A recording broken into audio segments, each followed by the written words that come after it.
Back when I was in college, I worked for a delivery company during the summer. Most of the jobs were local, but every now and then they'd send a few of us out of state to move equipment between warehouses. It paid better than normal deliveries, so I always volunteered. One July, me and 2 other guys got sent to Chicago for 3 nights to help close down an old office building the company had leased for years. We drove there in one of the company vans and stayed in this older business hotel downtown. It wasn't terrible, but it definitely felt outdated. The carpets were dark red, the hallways smelled faintly like cigarettes even though it was non-smoking, and the elevators made these horrible grinding noises every time they stopped. The hotel had 12 floors, but one thing immediately stood out to me.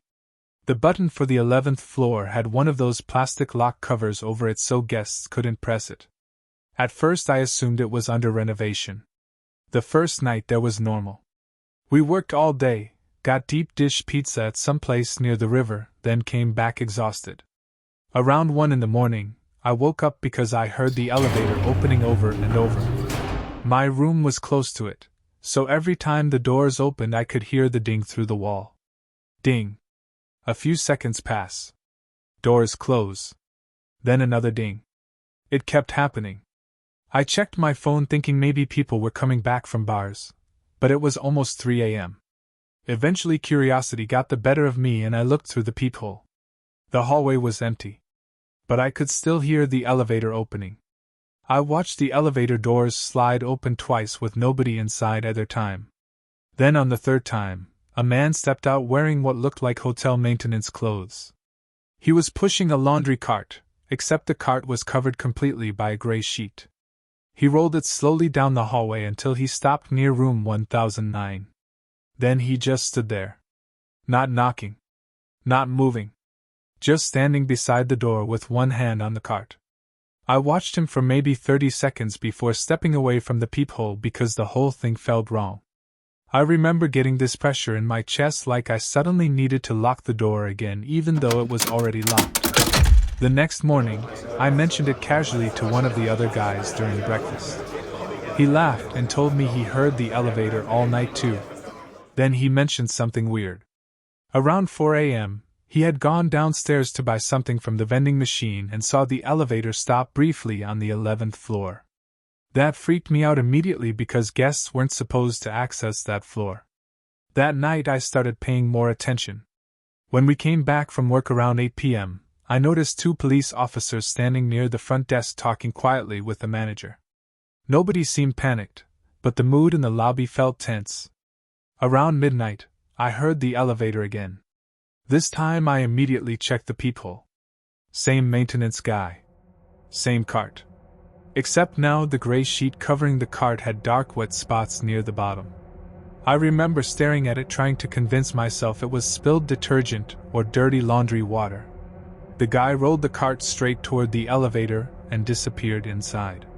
Without really thinking about it, I opened my room door and stepped into the hallway. The elevator hadn't closed yet. I could still see inside. The cart was gone.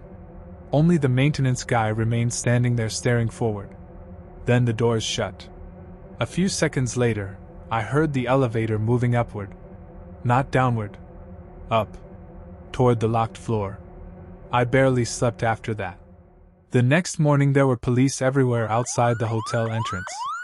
At first I assumed somebody got robbed or overdosed or something. Then while we were checking out, one of the desk employees accidentally said something to another guest loud enough for me to hear. Apparently a body had been found in one of the unused rooms on the 11th floor. Later that week I searched the hotel online and found local articles about an employee who'd been using vacant renovation rooms to temporarily hide bodies connected to an illegal transport operation involving a funeral home. That sounds fake even typing it now, but it was real. The maintenance worker had apparently been moving bodies through guest floors late at night because security cameras on the service elevators were broken during renovations. I still remember how casually normal everything looked while it was happening. People were sleeping 10 feet away from it.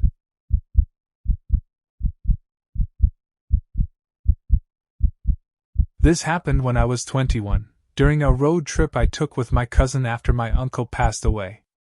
We weren't especially close growing up, but after the funeral we ended up talking more than we had in years. Both of us were kind of stuck in life at the time.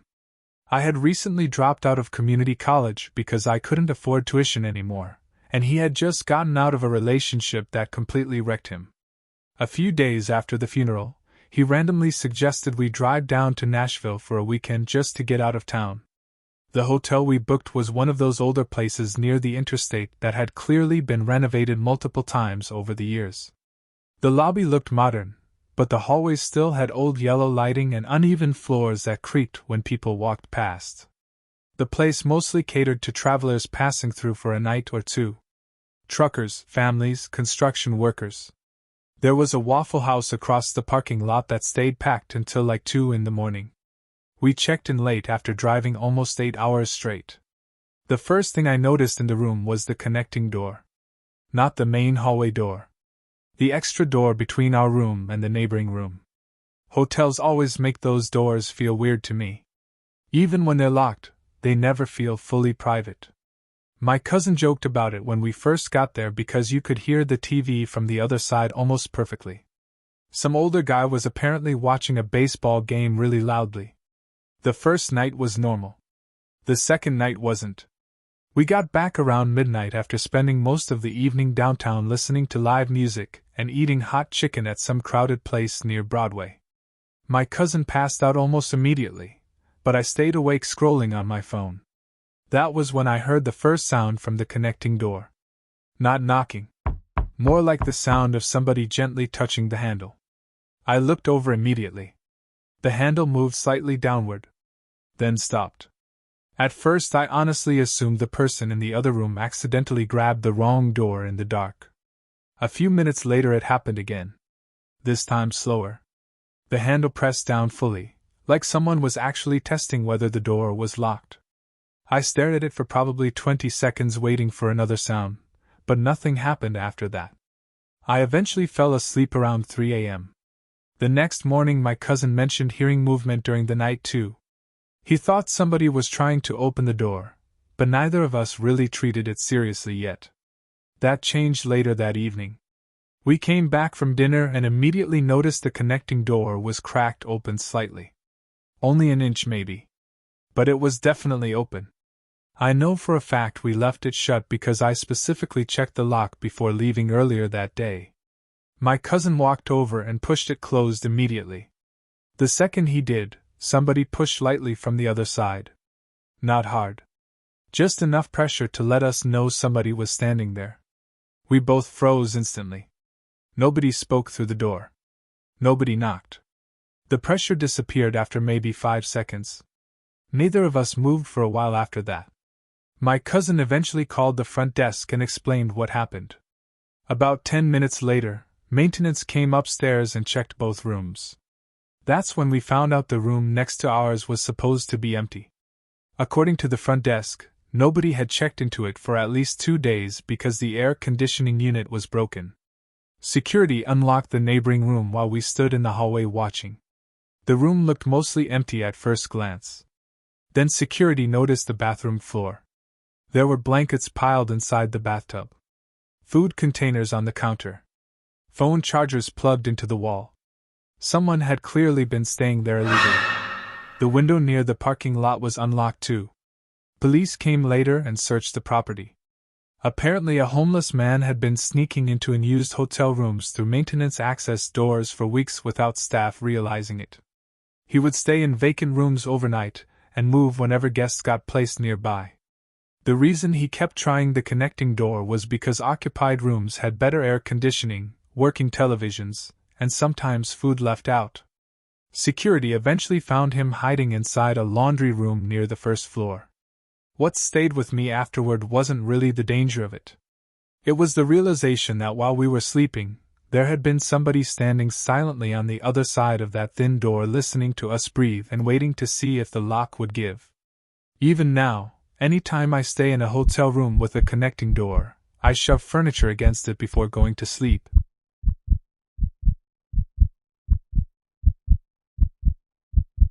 Back when I was 23, I went to Cancun with my girlfriend at the time after we both finished college.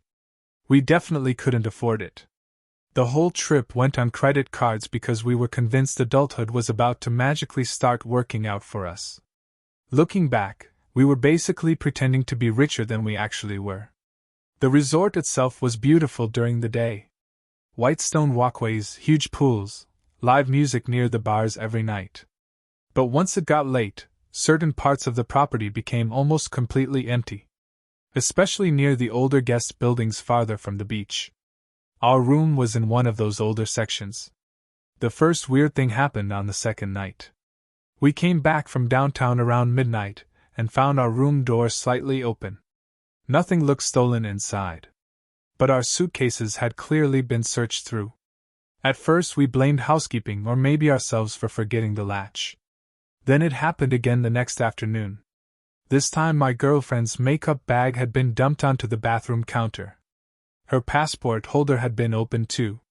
We reported it to the front desk and they promised to check security footage. That night, while walking back from dinner, we noticed one specific employee watching us near the pathway leading toward our building. I remembered him because he worked near the towel station during the day. After that, we started noticing him constantly. Near the elevators.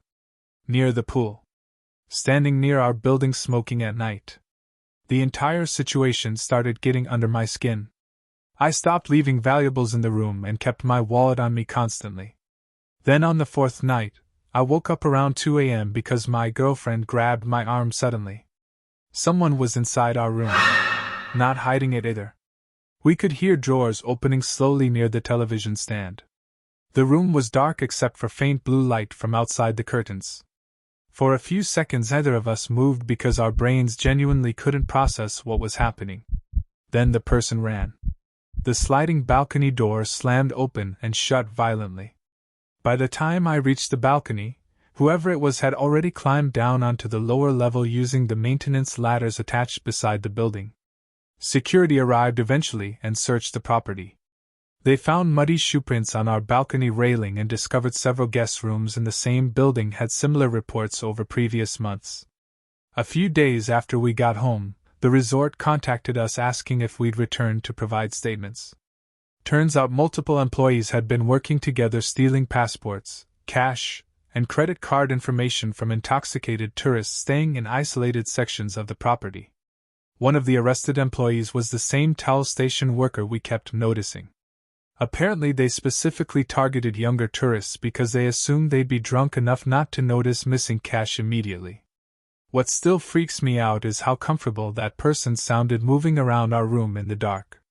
No panic. No hesitation. Like he'd done it dozens of times before. I still lock hotel balcony doors obsessively now no matter what floor I'm on.